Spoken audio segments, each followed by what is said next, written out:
Hello बच्चों, चलिए प्रश्न को पढ़ते हैं। स्पाइरोगायरा के जीवन चक्र को संक्षेप में समझाइए। इस प्रश्न में हमें स्पाइरोगायरा के जीवन चक्र को बताना है। तो आइए देखते हैं इस प्रश्न का हल। सबसे पहले जो है बात करेंगे इस प्रश्न में मुख्य अवधारणा की। मुख्य अवधारणा जो है इस प्रश्न में हमारे हो जाएगा स्पाइरोगायरा। स्पाइरोगायरा जो है क्या होते हैं, इनके बारे में थोड़ा देखते हैं। स्पाइरोगायरा जो होते हैं एक मुक्त प्रवाही हरित शैवाल होते हैं। हरित शैवाल होते हैं और ये जो है हरित वर्ग जगत से संबंधित होते हैं। साथ ही साथ ये जो है तंतुमय शैवाल होते हैं। तंतुमय शैवाल होते हैं जो बेलनाकार कोशिकाओं की पतली असंक्रमित श्रृंखला से मिलकर बने हुए होते हैं। और स्पाइरोगायरा में प्रजनन की बात करें तो यहाँ पे जो है यौन साथ ही साथ अलैंगिक दोनों प्रकार की हो सकती है। अलैंगिक दोनों प्रकार की हो सकती है। अब हम जो है इनके जीवन चक्र की बात करते हैं। तो आइए देखते हैं इसके जीवन चक्र को। तो स्पाइरोगायरा के जीवन चक्र की बात करें तो मुख्यतः जो है ये 3 तरीकों में कह सकते हैं। 3 तरह होता है, 3 तरह से होता है। और यहाँ पे कौन कौन होते हैं? पहला जो होता है कायिक होता है। कायिक। दूसरा जो होता है इसमें अलैंगिक देखा जाता है। अलैंगिक। और तीसरा जो होता है वो होता है लैंगिक चक्र। लैंगिक चक्र।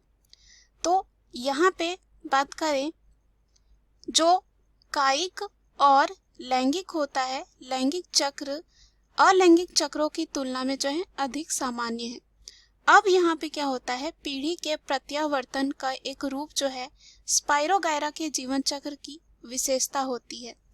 मतलब ये है कि यह जो है अगुणित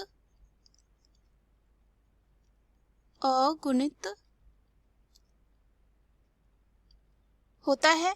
यानी कि अगर इसका अर्थ समझे, यह अगुणित होता है और जीव की अगुणित जो युग्मकों भित्ति संरचना जो है लंबी संरचना होती है।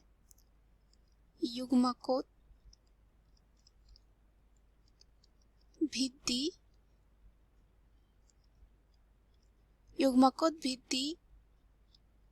जो है संरचना एक लंबी संरचना है, जिसके बाद जो है यहाँ पे आता है एक बीजाणुत भित्ति संरचना। और ये जो होती है बीजाणुत भित्ति जो होते हैं वो होते हैं द्विगुणित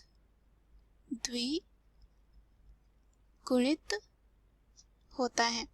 अगुणित जो होते हैं युग्मकों भिन्न होते हैं, यानी कि यहाँ पे जो संरचना बनेगी अगुणित युग्मकों भित्ति संरचना बनेगी। उसके बाद आएगा बीजाणुत भित्ति और जो होगा द्विगुणित। और हम कह सकते हैं आगे जाके ये भी कहते हैं कि एक संक्षिप्त जो है द्विगुणित युग्मजाणु होता है। अब यहाँ पे बात करें जो यौन या कह सकते हैं लैंगिक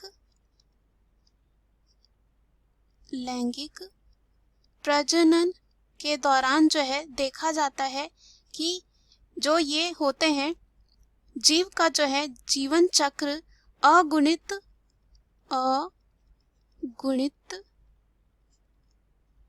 तंतु और द्विगुणित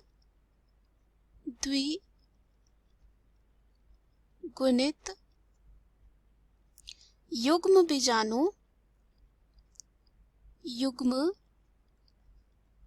बीजाणु के बीच जो है वैकल्पिक होता है।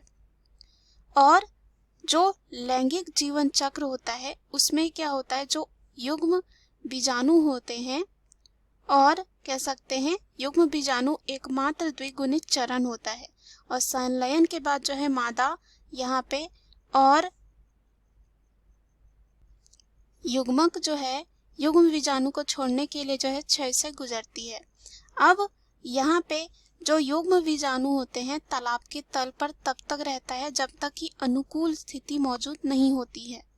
अब जो युग्म बीजाणु होते हैं वो यहाँ पे अर्धसूत्री विभाजन के द्वारा जो है यहाँ पे विभाजित होकर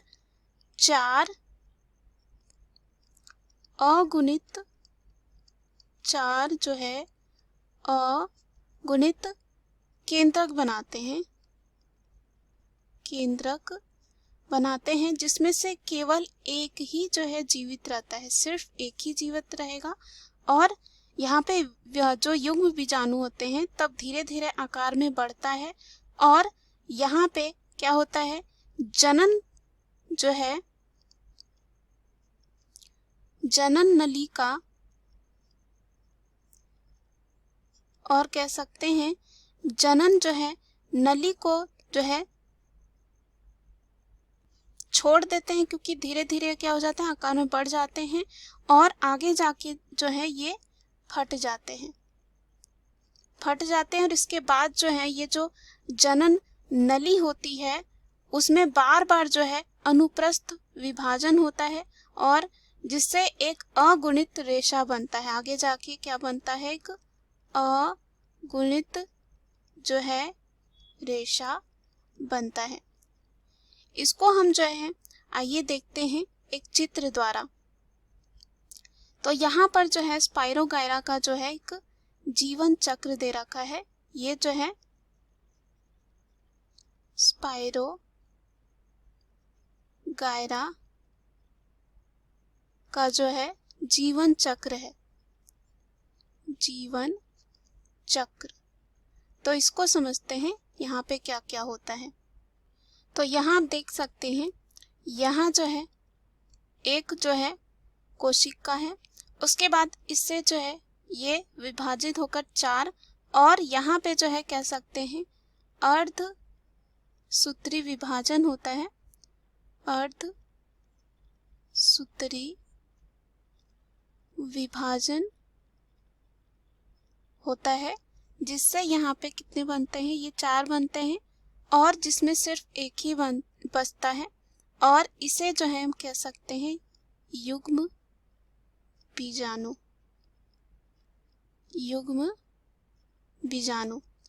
उसके बाद ये जो है युग्म बीजाणु जो होते हैं इनका जो है यहाँ पे अंकुरन हो जाता है। अंकुरन किसका, युग्म बीजाणु का, युग्म बीजाणु का। तो यहाँ पे ये जो है यहाँ पे अंकुरन होता है युग्म बीजाणु का।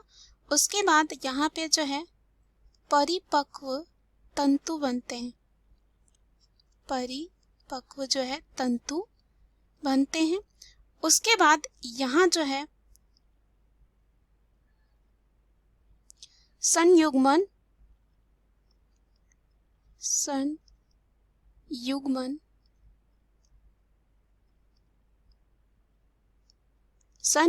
जो है तंतु होते हैं। उसके बाद यहाँ जो है ये जो होती है एक सर्पिल संयुग्मन होता है, और फिर से जो है शुरू वाली प्रक्रिया जो है फिर से प्रारंभ हो जाती है।